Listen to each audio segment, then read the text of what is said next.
ഈശോയാണ് ഉറവ. ആത്മാവിനെ ഈശോ തരും. അപ്പോൾ അരുവിയായിട്ട് വിശ്വസിക്കുന്നതിൽ നിന്ന് ജീവന്റെ ജലം പുറപ്പെടും. യോഹന്നാന്റെ സുവിശേഷം തന്നെ 19-ാമത്തെ അധ്യായത്തിൽ നമ്മൾ കാണുന്നുണ്ട്.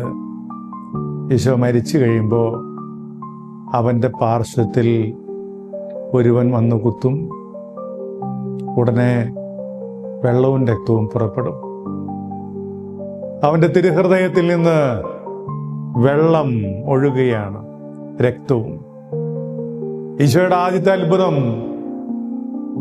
അത് പച്ചവെള്ളത്തെ വീഞ്ഞാക്കി മാറ്റിയതാണെങ്കിൽ ഏറ്റവും വലിയ അത്ഭുതം വീഞ്ഞിനെ രക്തമാക്കി മാറ്റിയതാണ്.